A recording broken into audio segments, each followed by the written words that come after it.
They sent us in when everything else had failed. Not with flags or fanfare. No parades. Just a quiet folder, passed under a dim tent lamp, the edges still smudged with blood from Bastogne. A name circled in red ink, coordinates etched with trembling fingers. And at the bottom, handwritten in block letters, Strategic Enemy Airfield. High-value personnel. Operatives required. December had clawed deep into Belgium by then. Snow caked the boots before breakfast and froze the trigger fingers before noon. We weren't the best, not by the Army's official standards anyway. But we were stubborn. Cold didn't bother us anymore. Fear had long since dulled to a steady hum, like the buzzing in your ears after too many nights sleeping too close to artillery fire. There were 6 of us. Maybe 7, depending how you count Murphy, who'd stopped talking a few days back after digging out a frozen medic from under a shattered barn near Vielsalm. He still walked with us, still carried his Springfield like it was a child's toy. I hadn't heard his voice since the shelling. They told us the airfield lay just outside a nameless Belgian hamlet, carved into a clearing thick with black pines. A place where German command liked to hide when the clouds rolled low. They said the officers there were high-ranking SS Luftwaffe, maybe worse. But most importantly, they were talking, transmitting. And someone back at Allied Command had caught wind of a bridge. One bridge, the last intact one over the Rhine. Remagen, they called it. Sounded like a whisper when they said it. Funny thing about whispers in war. They're louder than explosions. We were dropped just before dusk, deeper than we'd ever gone. No fancy landing.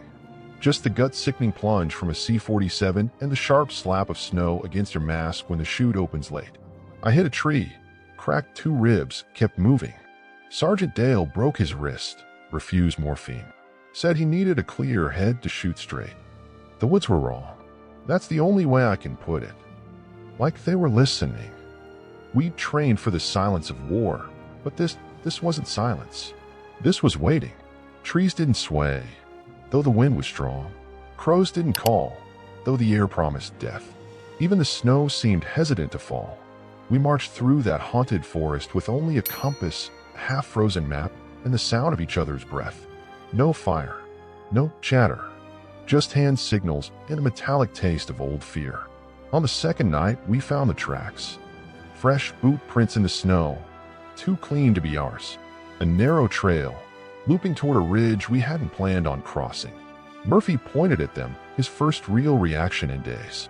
Then he kept walking, faster now, like he knew where they led. The ridge gave us our first glimpse. Below, under a shroud of fog and moonlight, the airfield sprawled like a wound across the valley floor. No barbed wire, just rows of half-buried bunkers, thin smoke rising from chimneys like ghosts escaping their bodies. A dozen fighter planes lined one side, camouflaged in white netting. But what struck us, what made even Sergeant Dale curse under his breath, was the central building. Square, squat, guarded like a fortress. 2 soldiers per corner. Dogs. And something else. Music. Faint. Almost beautiful. A woman's voice on a gramophone, echoing up through the trees. German. A lullaby, maybe. It made my stomach turn. The way you feel when you walk into a room just as someone's been murdered. We waited until dawn before moving. The plan was simple. Always is before it isn't. Murphy and I would flank left through the frozen irrigation trench. Dale and Private Knox would take the north end, set charges on the radio tower. The rest, Jensen, Porter, and that quiet new kid from Alabama, they'd secure the intel inside the command bunker. No one talked about coming back. Not because we didn't want it, just because none of us believed it. We slipped through the perimeter when the sun hadn't yet burned through the fog. Cold had stiffened our joints, but adrenaline kept us going.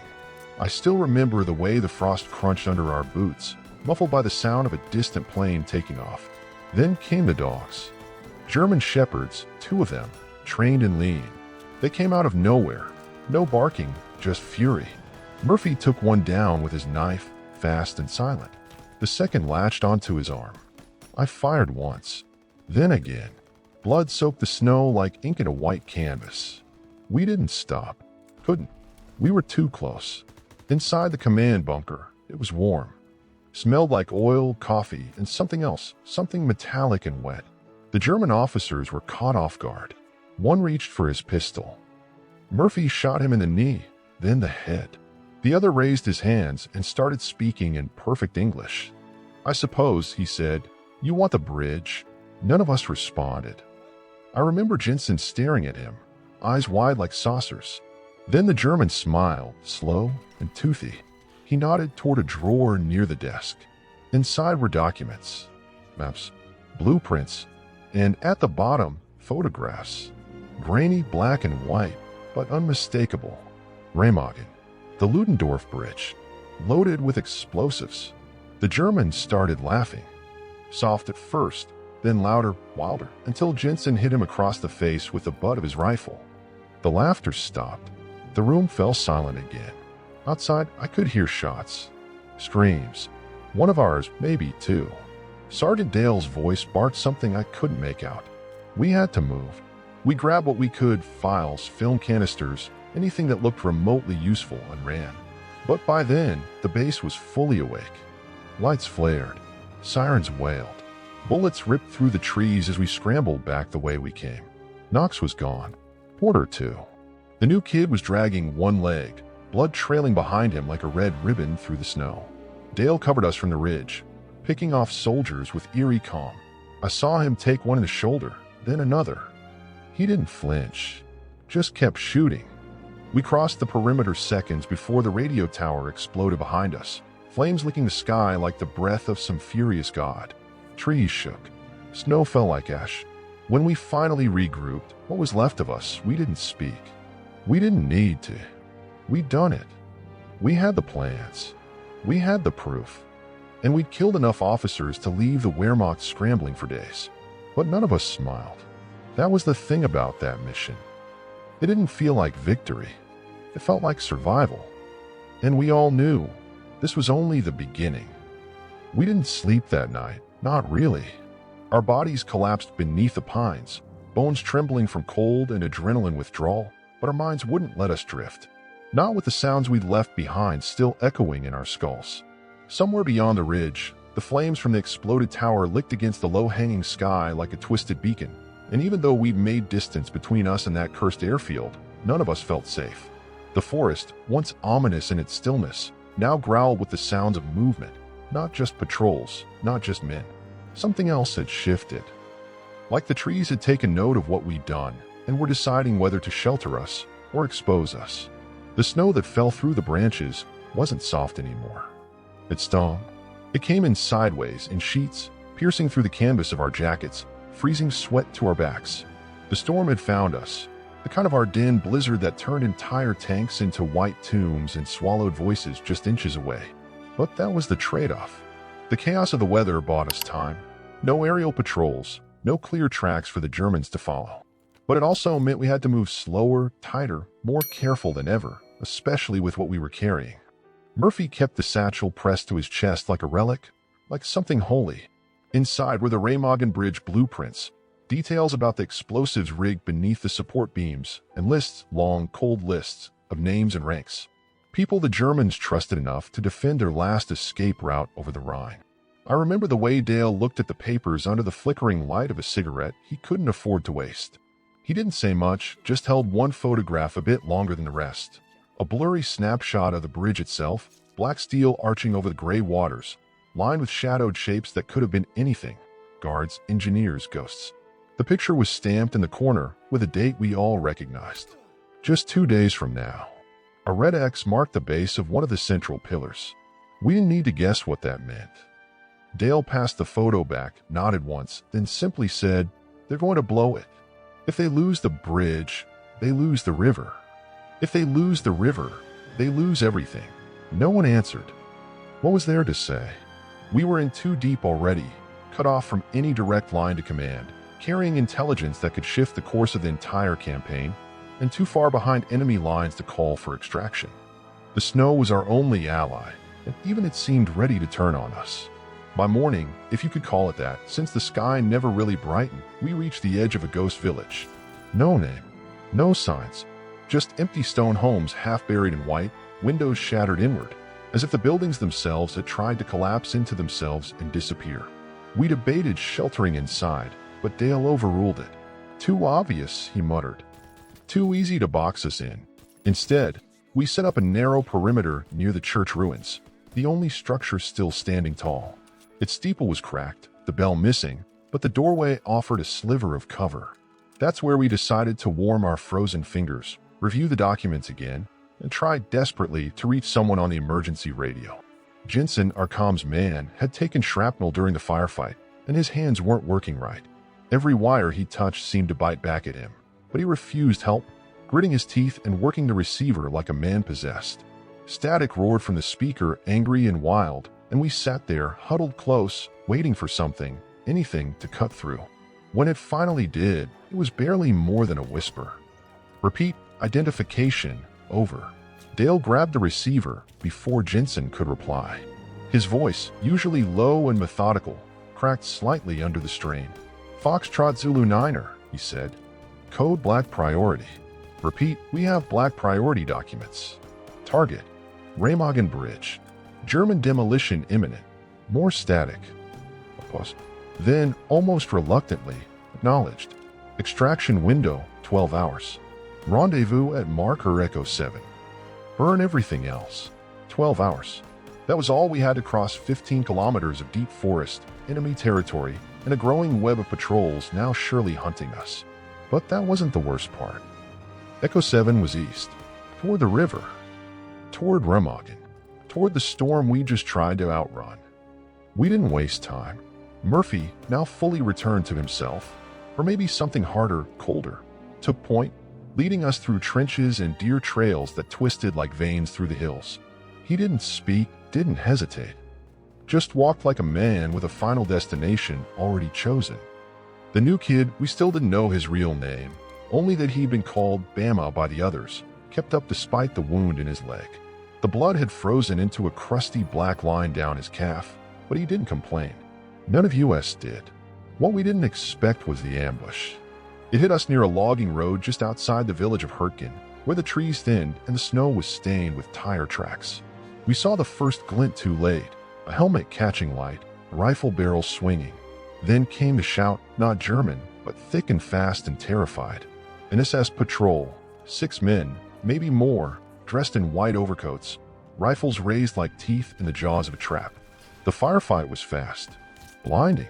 I remember Murphy rolling sideways behind a fallen trunk, firing 3 rounds without looking. One hit.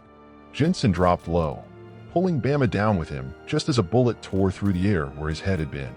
Dale was on his feet the entire time, walking forward like a man who didn't care if he made it to the other side. His shots were calm, rhythmic, final.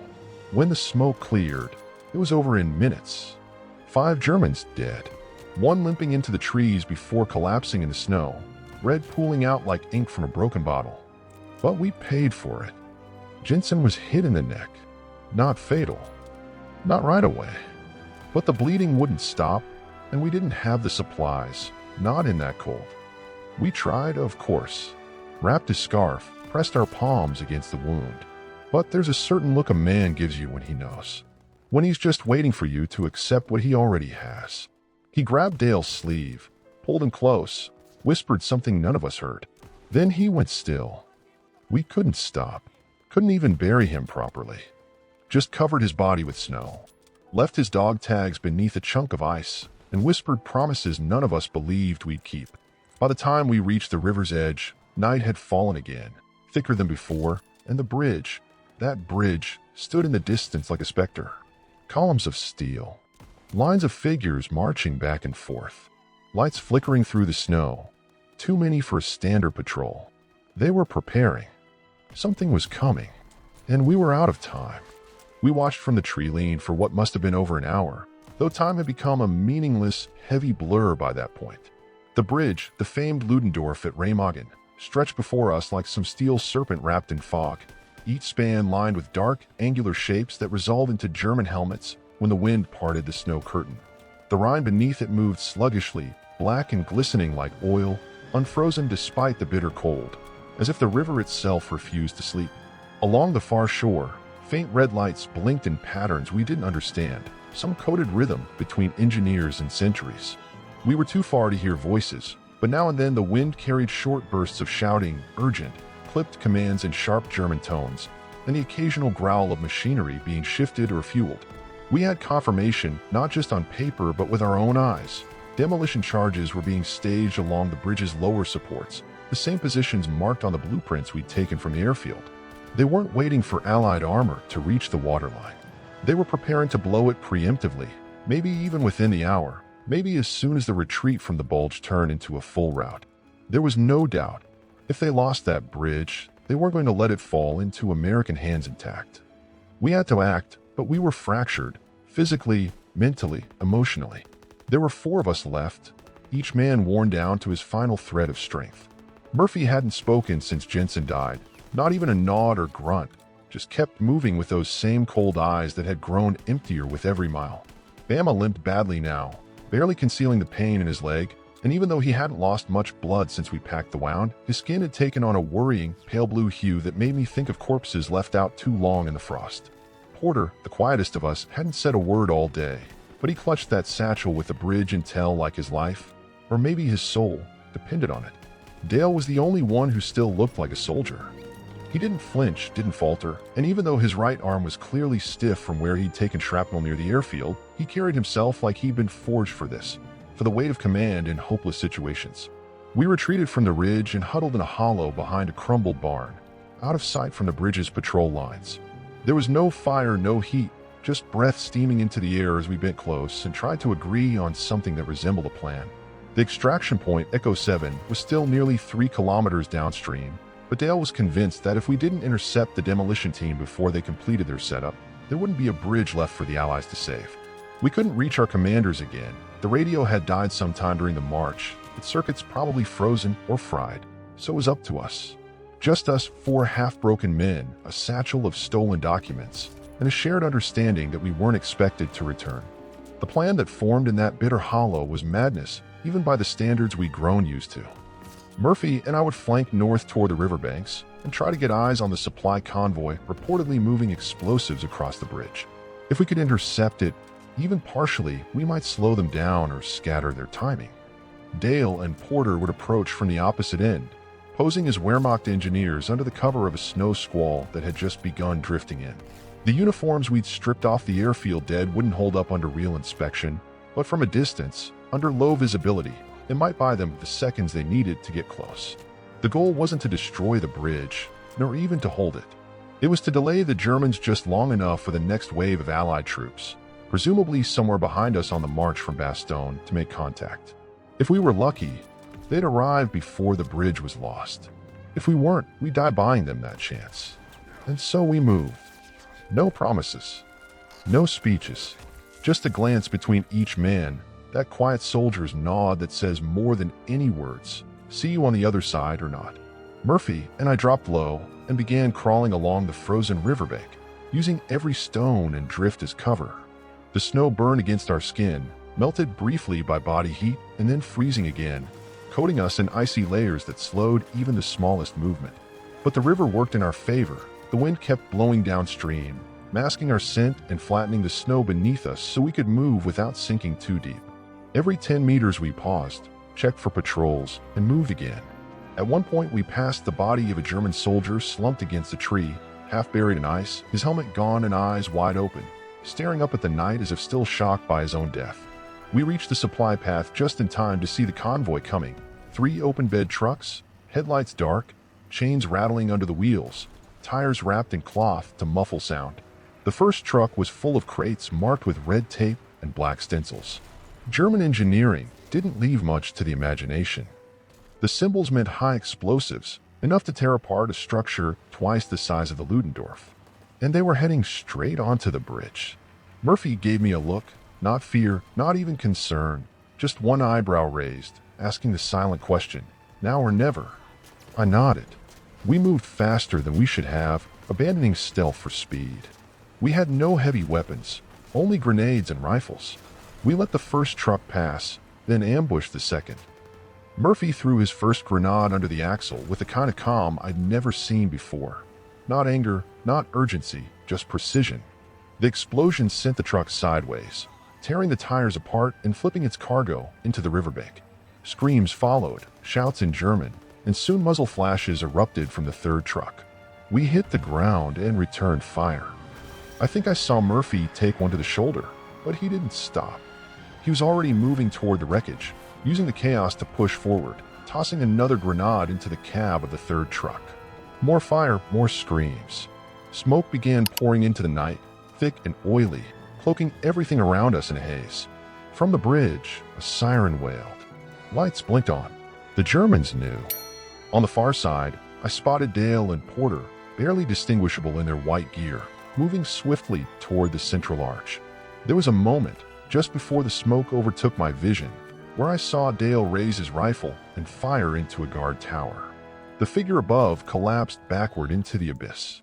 Then the rest of the lights blinked off, not destroyed, but deliberately shut down. An act of confusion or control, I couldn't tell. Then the sound came. Not a shot, not an explosion, but the unmistakable whine of a distant engine. Several, in fact. Tanks. Allied tanks. The horizon was glowing faintly orange now, not from fire, but from motion. Somewhere behind us, armored columns were pushing east, faster than anyone expected. The Germans weren't ready. That's why the demolition had been rushed. That's why the documents we carried mattered. But we still had to hold. Porter had reached the demolition controls on the near side. I saw him, just barely, working frantically on the fuse boxes while Dale covered him, taking shots with his last clip of ammo, steady and unblinking. Then, just as the fog swallowed them from sight, there was another explosion, smaller this time, more distant. The third truck, probably catching fire. The flames lit the side of the bridge for just a second. In that flash, I saw Murphy slumped against the wreckage, one arm dangling, blood pouring into the snow. And then he was gone. The fire consumed the remains of the truck, the crates, and everything within 20 feet. I staggered back, coughing, my lungs filling with smoke and frost. I didn't know if Dale or Porter made it off that bridge. I didn't know if the Allies would arrive in time. All I knew was that the bridge still stood. For now. When I finally regained full awareness of my surroundings, the smoke had begun to lift, curling upward into the wind like the remnants of some pagan offering, and everything around me, trees, earth, snow, even the air itself, had taken on the strange stillness that only follows violent motion. It wasn't silence in the ordinary sense. It was the kind that rang in your ears after an artillery blast, the kind that made your heartbeat feel foreign in your own chest. I was lying face down near the edge of a shallow embankment, half covered in blackened snow, my coat scorched along one sleeve, the satchel clutched so tightly to my side that my arm had gone numb. For a few seconds, I couldn't recall where I was or who I was, or why the air stank so sharply of cordite and burning oil. And then I heard the creak of the bridge cables above me, low and rhythmic like the groan of some ancient beast stirring after a long slumber, and everything came flooding back with brutal clarity. I rolled over slowly, muscles protesting with every movement, and scanned the bridge through blurred eyes. The fires were still smoldering near the demolished convoy trucks, casting long shadows across the icy steel. Smoke clung to the structure like a second skin, but the main arch was still intact. No massive explosion. No cascade of twisted beams tumbling into the river below. The bridge, against all odds, against every nightmare we had carried since that cursed airfield, was still standing. But the cost had been savage. Murphy's body, or what remained of it, had been flung several yards from the third truck, half buried beneath debris and a torn canvas tarp that had once covered the explosives. His rifle lay beside him, bent nearly in half, and one of his boots was missing. His face was turned slightly away, but I recognized the set of his jaw even in death. Stubborn to the end. Silent. And I think, in some private way I will never fully understand, he had known from the moment we left the barn that he wouldn't be coming back. I wanted to drag him with me, to carry him on my shoulders, but I also knew I wouldn't make it 50 paces without collapsing. So instead, I knelt there beside him, resting one hand on his shattered chest, and whispered the only words I had left. "You held the line." It was only then that I noticed the movement farther down the bridge, quick, desperate, and uneven. Two figures stumbling through the thickening snow, one half carrying the other. I squinted through the haze and finally made them out. Dale, bloody but upright, dragging Porter behind him with a strength that could only have come from something deeper than adrenaline. Porter was alive, but barely. His entire left side was soaked in crimson, and he clutched at his stomach with one hand while the other hung limply at his side. Dale looked up and saw me, and for a brief second, our eyes met across the bridge span. He didn't smile. Dale never smiled, but he gave me the smallest nod I'd ever seen, a movement so subtle it could have been the wind. I ran to them. Together, we dragged Porter off the bridge and back toward the cover of the tree line, hearts pounding in sync with every distant rumble of tank treads now echoing in the west. The snow had begun falling again in heavy sheets, masking our footprints almost as quickly as we left them. But the sky behind us had shifted, an unnatural, flickering orange that suggested something much larger than our little skirmish was now unfolding just a few kilometers behind. The Allies were coming. Perhaps not in time to relieve us directly, but enough to matter. Enough to make everything we'd done worth it. We reached the designated marker near Echo 7 almost an hour later, though by that point time had lost all definition. The extraction point was little more than a frozen field bordered by skeletal trees, the only landmark a crooked iron sign half buried in snow that read Eichenhof, a name I would later find out meant oak farm, though there were no oaks and no farm left to see. We set Porter down on a patch of hardened ground and wrapped him in what blankets we had. He was delirious by then, mumbling something about a girl named Clara and a broken watch he'd left in Paris. Dale sat beside him, legs stretched out, staring into the sky as if daring it to send another storm. The plane didn't arrive until almost dawn. We heard it before we saw it, the low thrum of twin engines cutting through the clouds like a blade through cloth, a sound that pulled us all to our feet with the kind of mechanical precision only men at the edge of their endurance could manage. A C-47 broke through the gloom, nose dipping in a tight arc as it descended toward the open field. Snow whipped around it in spirals, and for one terrifying moment, I thought it would overshoot us completely. But it landed hard, wheels crunching across the frozen grass, and the back ramp dropped before the aircraft even came to a full stop. Dale grabbed Porter's arm and slung him over his shoulder without a word. I followed with a satchel, still clutched to my chest, afraid to let it go even now. We reached the ramp just as two medics jumped down, their mouths already moving, barking questions we couldn't answer. Porter was hauled inside and vanished behind a curtain of blankets and morphine, and Dale and I dropped into the rear seats like men collapsing into graves. One of the crewmen offered us coffee, real coffee, hot and bitter, and I think that first sip was the closest thing to resurrection I've ever experienced. As we lifted off, I turned in my seat and looked out through the small window. The bridge was still visible in the distance, lit faintly by the last embers of the destroyed convoy. There was no movement on it now, no gunfire, no shouts, just the quiet, ghostly silhouette of a structure that had somehow survived every attempt to kill it. A monument not just to steel and engineering, but to the stubborn, battered will of the men who had bled to protect it. I would later find out what happened after we left. That the Allies reached the bridge just hours later and secured it with minimal resistance. That demolition wires had been cut in time. That a massive charge rigged to the central pillar had failed to detonate, either through sabotage or simple German miscalculation. That the crossing at Remagen would become one of the key turning points of the Western Front, a direct corridor into the heart of Nazi Germany. Command would write it up as a success. Commendations would be issued, reports filed, medals engraved. But the story of what really happened, the snow, the smoke, the ghosts, and the silence, that would stay buried with the rest of the war's secrets. And even now, decades later, I sometimes wake in the middle of the night with the sound of the bridge creaking in my ears, not from weight or weather, but from memory. I see Murphy's boots disappearing beneath the snow. I hear Jensen's rasping breath. I see Dale, rifle raised, calm amid the chaos. And I feel always the cold, not on my skin, but in my bones, a cold that time can't thaw. They say every soldier brings home his own private war, carries it around in his chest like a second heart that never quite beats in rhythm with the rest of the world. Mine is a steel bridge on a frozen river somewhere in Belgium that refused to fall. The war didn't end that morning, of course. Wars never end cleanly, not with the sound of engines fading into the distance or the clatter of metals landing on oak desks. No, what we won that day at the Ludendorff Bridge was time, and time in war is as precious and slippery as breath in frozen lungs.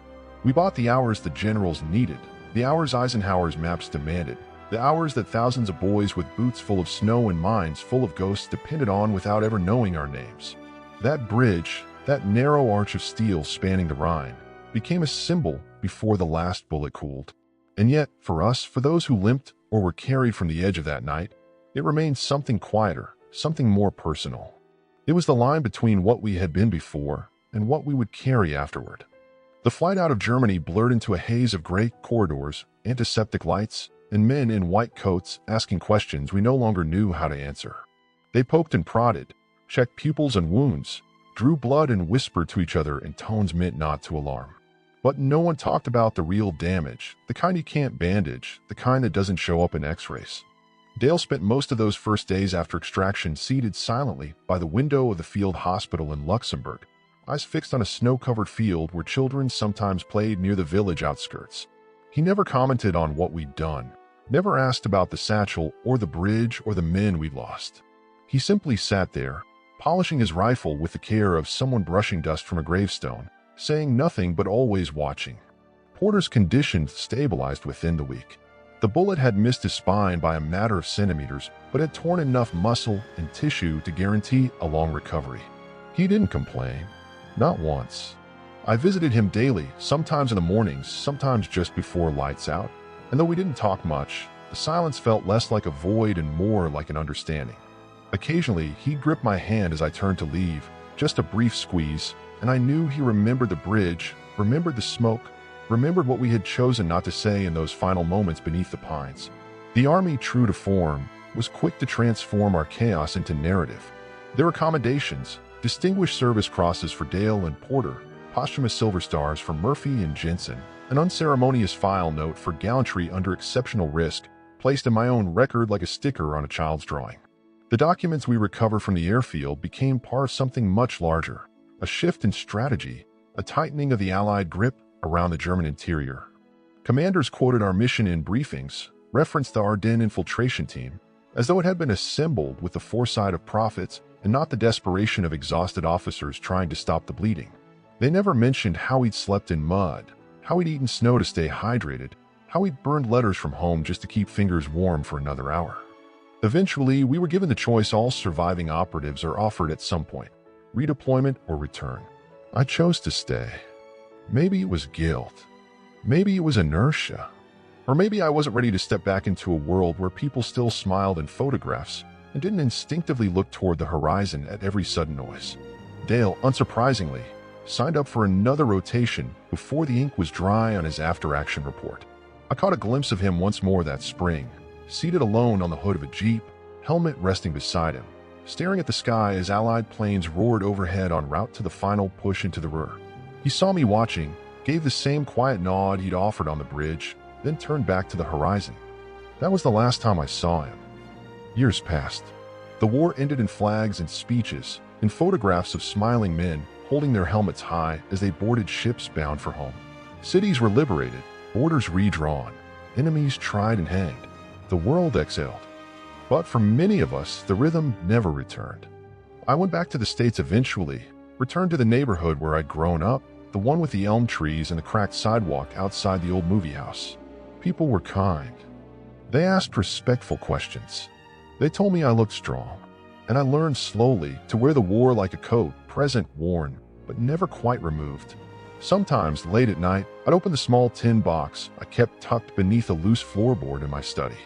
Inside were only three things: a faded photograph of the Ludendorff Bridge taken just after our extraction, black smoke still rising in the background, a blood-stained patch from Murphy's uniform folded neatly, and a map creased, yellowed, and annotated in Dale's sharp handwriting, the same one he'd used to plan our approach to the airfield. Every time I looked at that map, I could almost hear the creak of snow under our boots, the distant hum of engines, the flicker of fire against falling snow. In the decades that followed, history began to simplify what we had lived through. The Ardennes offensive became the Battle of the Bulge. The Remagen crossing became a strategic triumph. And the men, boys, really, who had given everything for minutes of advantage, for pages of intelligence, for one more heartbeat on the right side of the river, were reduced to numbers in textbooks and sidebars in documentaries. I never blamed the historians. It wasn't their fault. They were chasing coherence in a storm of madness. But I remembered. I remembered the fear in Bama's eyes the night before we jumped. The way Jensen whispered prayers he didn't believe. The line of frost on Murphy's eyelashes. The distant lullaby playing on the gramophone in that cursed bunker. The ghost village with no name. The feel of frozen blood on my gloves as we dragged Porter off the bridge. And I remembered, most of all, the weight of choice. That quiet, shattering moment when each of us realized we would never be the same, that whatever bridge we crossed wasn't just made of steel and stone, but of something far more permanent. Even now, as I write this, the snow has begun to fall outside my window, the same way it did that December in 1944. The flakes are soft, slow, soundless. My hands ache with a cold, though the heat is on, and I can almost hear it again, that faint creaking of steel cables in the wind, that distant, forgotten heartbeat of the bridge that refused to fall. They say wars are made of battles, of movements, of generals and grand decisions. But I've come to believe they're made of moments, quiet, feral moments, where a handful of men, stripped of everything but purpose, hold the line in the snow and whisper, not for glory, not for history, but for each other. And somewhere, buried beneath the frost and the fog, that line still holds.